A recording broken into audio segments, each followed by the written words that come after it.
नमस्कार, राम राम सभी दर्शकों को। आप लोग कैसे हैं भाई? जो आज का जो हम विषय लेकर आए हैं, करवा चौथ के ऊपर लेकर आए हैं और इसी पे हम लोग चर्चा करेंगे। तो मेरा सभी दर्शकों से हाथ जोड़ के तहे दिल से निवेदन ये है कि आप सबसे पहले आप ये वीडियो देखें और गौर करें, मंथन चिंतन करें इस वीडियो पर कि क्या सही है और क्या गलत है। हो सकता है शायद आपको कुछ एहसास हो। जब तक हमें सही और गलत के बारे में नहीं पता लगता तब तक हम कुछ करते नहीं, आगे नहीं बढ़ते हैं। तो इसीलिए मेरा आपसे एक बार फिर निवेदन यही है हाथ जोड़ के कि आप सबसे पहले इस वीडियो पे गौर करें, फिर उसके बाद हम आपसे चर्चा करते हैं। जी, आप गौर करें। क्या होता है करवा चौथ के व्रत पे? हमको नहीं पता। करवा चौथ का यह व्रत अपने पति की लंबी उम्र के लिए रखा जाता है। करवा चौथ किसी की मृत्यु को बचा लेगी? होना कुछ भी नहीं है, लेकिन उसको ऐसा लगता है कि ऐसे करने से शायद उसके पति की लंबी आयु हो जाएगी। कभी गड़बड़ा चौथ आ जाती है, करवा चौथ, और वो आपकी लंबी आयु के लिए व्रत उपवास करती है, भगवान की पूजा करती है। करवा चौथ का जिक्र हमारे किसी इतिहास में, शास्त्र में नहीं है। पुण्यात्माओं, हम इसे उल्टे काम करे थे जिनका कोई सर न पैर।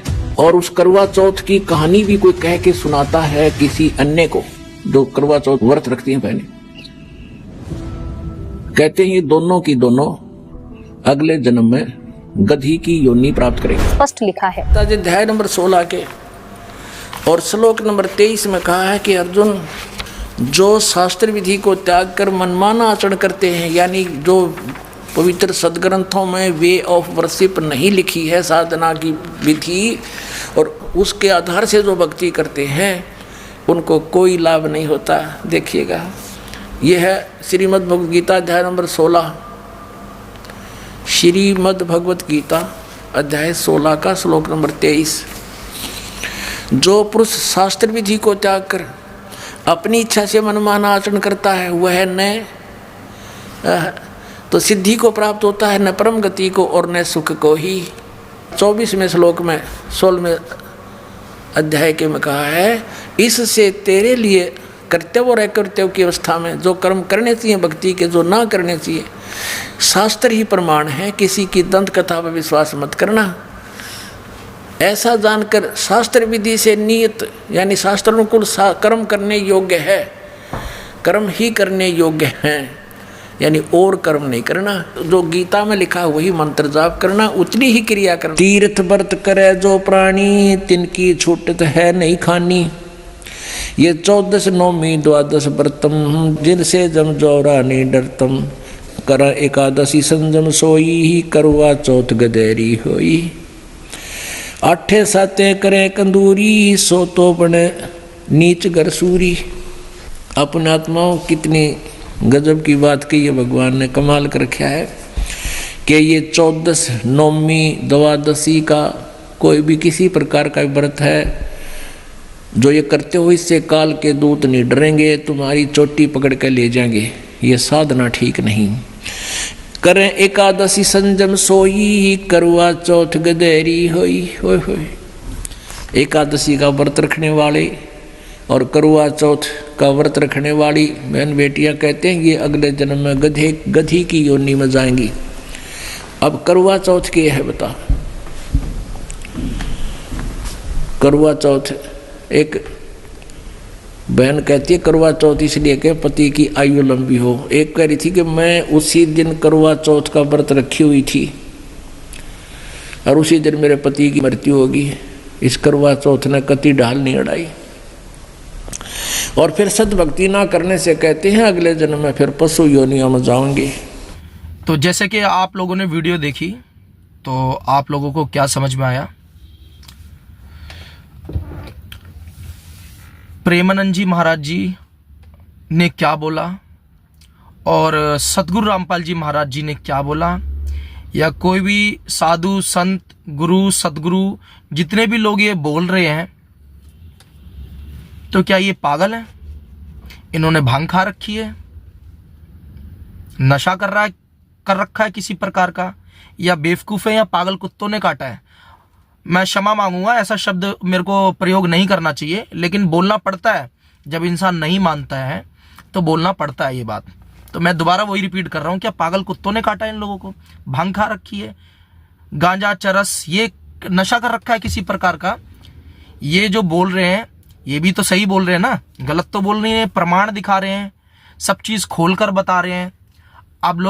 आप लोग नहीं मान रहे इस बात को, तो आप लोगों को क्या समझा जाएगा? आप ग्रेजुएशन कर कर बैठे हैं, पीएचडी कर कर बैठे हैं, डिप्लोमा लेकर बैठे हैं, बड़ी बड़ी डिग्री लेकर बैठे हैं, एजुकेशन प्राप्त कर कर बैठे हैं। तो ऐसी एजुकेशन का क्या फायदा जब हम सही नहीं चल पा रहे? तो आप यहां पे ये सोचो, पीढ़ी दर पीढ़ी जो चलता आया हुआ है, बड़े बूढ़े, हमारे माँ बाप, फिर हमारे बच्चे एक दूसरे को फॉलो ही तो करते आए हैं, तभी आज समाज के अंदर सब लोग मार खा रहे हैं। क्योंकि जो शिक्षा बड़े बूढ़े ने ढंग से नहीं दे पाई, उनके बच्चों ने सीखी, फिर बच्चे माँ बाप बने, तो माँ बाप के जो बच्चे हुए, उन्होंने जो बच्चे बने, उन बच्चों को कैसे सीख मिल पाई? यहां से उठाया ज्ञान यहां मिला, यहां से उठा ज्ञान यहां मिला। अब खैर मैं ज्ञान क्या बोलूं, ये तो पाखंडवाद है, ज्ञान तो खैर नहीं है, पाखंडवाद, बेवकूफी है, समझदारी नहीं है। मैं माँ बापों की भी गलती नहीं बताऊंगा, ना बच्चों की गलती बताऊंगा, ठीक है भाई? हम तो देखते आए हैं ना सारी चीजें, पीढ़ी दर पीढ़ी जो चलता आया हुआ है, हम लोग सब जो फॉलो करते आए हैं, देखते आए हैं। बड़े बूढ़ों को उनके बच्चों ने फॉलो किया, फिर वो माँ बाप बन गए तो उनके बच्चों ने उनको फॉलो किया। तो ऐसे सब लोग फॉलो करते आ रहे हैं पूरे विश्व के अंदर, जो आज भी सब लोग चल रहे हैं ऐसे, सही मायने में, जो कि मतलब पूरी तरीके से गलत है। सही तरीके से देखा जाए तो पूरी तरीके से ये चीजें गलत है जी। जो परमात्मा इस बच्चे को निमित्त बना के बुलवा रहे हैं, वो बिल्कुल सच बुलवा रहे हैं। किसी के बात समझ में आ रही हो या ना आ रही हो, वो तो भैया वो जाने, लेकिन कायदे में अगर देखा जाए तो ये चीज गलत है, ठीक है? जब हम ही ढंग से नहीं चल पा रहे तो हम अपने बच्चे को एजुकेशन क्या देंगे, क्या शिक्षा देंगे? जबकि कहते हैं कि प्रथम गुरु माँ बाप होते हैं। मैं तो नहीं मानता कि प्रथम गुरु माँ बाप होते हैं। क्या माँ बाप गुरु होते हैं? सब कुछ पता होते हुए भी एक हमें पता है कि एक चीज हमारे मतलब हमें पता नहीं है, तो चलो गलती हो गई तो कोई बात नहीं। अब मैं ही उदाहरण दे रहा हूं अपने ऊपर ही कि भाई मुझे नहीं पता किसी चीज के बारे में और मैं उस काम को कर रहा हूं, बाद में मुझे इस चीज का रियलाइज होता है, पता लगता है कि यार हम कहां भटक रहे थे, कितनी बड़ी गलती हुई है हमसे यार। तो भाई परमात्मा क्षमा करना, भगवान क्षमा करो, और अब हम गलती नहीं करेंगे। तो वो तो है इंसानियत, समझदारी की पहचान, कि इंसान ने माफी मांगी परमात्मा से हाथ जोड़ के कि परमात्मा जो गलती हुई जाने अनजाने में हुई, मालिक क्षमा करें, अब हम आगे बढ़ाएं, हम आपसे क्षमा मांगते हैं। तो वो समझदार की पहचान होती है, इंसानियत की पहचान होती है, ठीक है?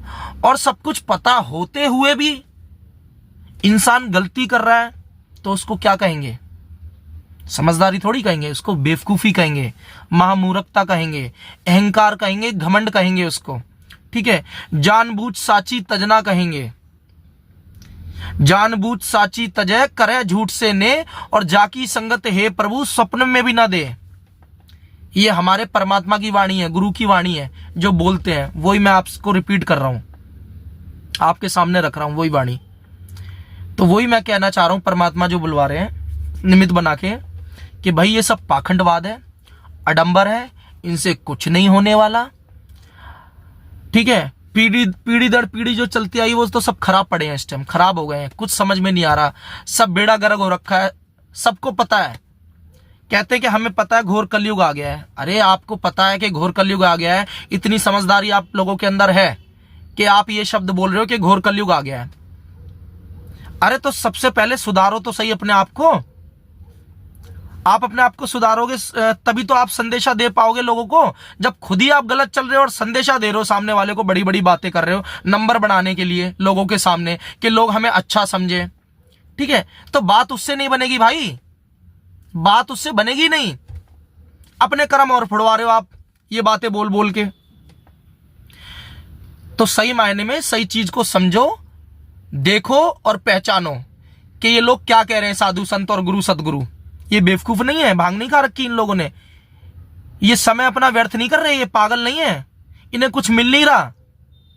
ये हम लोगों को, पूरे समाज को जागरूक कर रहे हैं, संदेशा दे रहे हैं, जो कि लोग हम आज भी कई चीजों को लेके समाज के अंदर भ्रमित हैं, कई चीजों को लेके, और जो कि निकल नहीं पा रहे।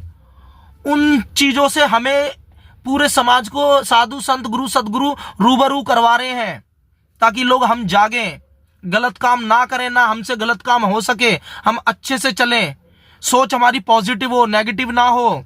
ये सीख क्यों दे रहे हैं? इसीलिए दे रहे हैं, ये पागल थोड़ी हैं या इन्हें कुछ मिल रहा है। ये ज्ञान प्राप्त कर कर बैठे हुए हैं और अब हमें ज्ञान दे रहे हैं ताकि हम लोग सीखें, और हम फिर भी नहीं सीख रहे। तो ये हमारा अहंकार घमंड है, क्योंकि हमें कोई बंदा सही मायने में अच्छी चीज समझाने की कोशिश कर रहा है, जागरूक करने की कोशिश कर रहा है, समाज के अंदर अवेयरनेस फैला रहा है और अवेयर कर रहा है, ताकि लोग जागरूक हों और अच्छे से चलें, समाज के लोग भी और हम लोग भी सही से चलें।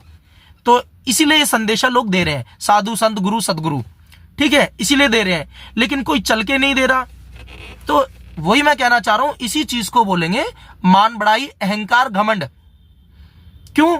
क्योंकि जो हम करते आ रहे हैं और अचानक से हम काम को छोड़ देंगे, उस कार्य को, तो समाज तो हमें जूते मार मार के परेशान कर देगा, ताने मार मार के परेशान कर देगा। अबे ये क्या कर दिया तूने, नहीं ऐसा मत कर, ऐसे से ऐसा होता है, वैसे से लोगों की बात मत मान, ये मान, तो वो और उलझा देंगे समाज के लोग। क्यों? क्योंकि वो खुद उलझे हैं, उनको खुद ज्ञान नहीं है बेचारों को। जो देखते आए, फॉलो करते हैं, उन्हीं चीज को रिपीट कर रहे हैं अपने बच्चों पे भी और लोगों को भी बता रहे हैं। ठीक है, मान बढ़ाई के भूखे है ना, मान चाहिए लोगों से, झूठी तालियां बजवानी है, लोग हमें अच्छा कहेंगे कि हमें अच्छा कहो, लोगों की ये सोच बन चुकी है। तो ये चीज गलत है, ठीक है, अपनी ऐसी तैसी करवा रहे हैं हम सब। हमें लालत है, हमें खुद अपने ऊपर हमें सोचना चाहिए, चिंतन मंथन करना चाहिए कि यार ये साधु संत गुरु सदगुरु बनकर जो बैठे हैं, ये शिक्षा लेकर बैठे हैं और आज हमें ज्ञान दे रहे हैं, तो हमें इनसे कुछ सीखना चाहिए कि हाँ यार ये समाज सुधार करने के लिए बैठे हुए हैं। ठीक है, समाज में एक अच्छी लोग अच्छे से चलें, सही से चलें, अपने माँ बापों की भी इज्जत करें और अच्छे कार्य करें, मेहनत करके खाएं, कोई झूठ बोल बोल के ठग के ना खाएं, जुआ सट्टा ना खेलें, किसी की बहन बेटी को ना छेड़ें, मांस मदिरा ना खाएं, मुर्ग मुसल्लम ना खाएं, ठीक है, कोई भी गलत कार्य ना कर पाए। इसीलिए ये साधु संत गुरु सदगुरु हमें शिक्षा देने के लिए बैठे हैं, ताकि हम लोग, पूरा समाज, हम लोग अच्छे से चल सकें, और आने वाली जो पीढ़ी दर पीढ़ी जो है, हमारे बच्चे आएंगे और उनके बच्चे बच्चे आएंगे, तो वो अच्छे से चल सकें। क्योंकि जब हमें ज्ञान होगा तभी हम उनको ज्ञान दे सकेंगे, अच्छे से चला सकेंगे। जब हम ही ज्ञान नहीं है और बातें बड़ी बड़ी कर रहे हैं तो गलत है ना, तो हमारे अंदर कमी है। तो हम पहले अपनी कमी को सुधारें, फिर हम संदेशा दे सकते हैं लोगों को अच्छे से। ठीक है, तो मैं नमस्कार करता हूं, राम राम करता हूं सभी साधु संत गुरुओं को, सदगुरुओं को, कि भाई हम लोगों के बीच आज आप लोग अपना समय दे रहे हैं ताकि लोग जागरूक हों, शिक्षा मिले अच्छी, लेकिन हम लोग ही बेवकूफ हैं जो नहीं चल पा रहे हैं। ठीक है, क्योंकि जो दारू पीने वाला है, जुआ सट्टा खेलने वाला है, बहन बेटी को छेड़ने वाला है, गलत कार्य करने वाला है, झूठ बोल बोल के ठगने वाला है, बड़े से बड़े बिजनेसमैन बेवकूफ बना रहे हैं लोगों को। ठीक है, तो मतलब ऐसे जो जितने भी लोग बैठे हैं, 100 रुपए की चीज 200 रुपए में बेच रहे हो, झूठ बोल बोल के ठग रहे हैं लोगों को। तो हमें साधु संत हमें ज्ञान दे रहे हैं ताकि हम सीख मिले और समाज में संदेशा दे सकें। तो मेरा यही निवेदन है कि भाई एजुकेशन होना जरूरी है और उसके साथ साथ आध्यात्मिक का नॉलेज होना बहुत जरूरी है। अगर आध्यात्मिक होगा तभी हम सही से चल सकेंगे और अपने बच्चों को भी शिक्षित कर सकेंगे। ठीक है जी, अहंकार घमंड में अपना नुकसान ना करो। कोई इंसान कोई बात बोल रहा है और आपके ऊपर सटीक बैठती है, लेकिन आपको वो चुभ रही है, तो समझ लो आपके अंदर कमी है, इसीलिए वो आपको चुभ रही है। अगर आपको चुभ भी रही है और आप फिर उस पर चिंतन मंथन करते कि हाँ यार बंदे ने बात तो सही बोली है, तो फिर मालिक के आगे हाथ जोड़ के क्षमा मांग के और आगे बढ़ो, गलत कार्य को छोड़ो जो जाने अनजाने में हो गया।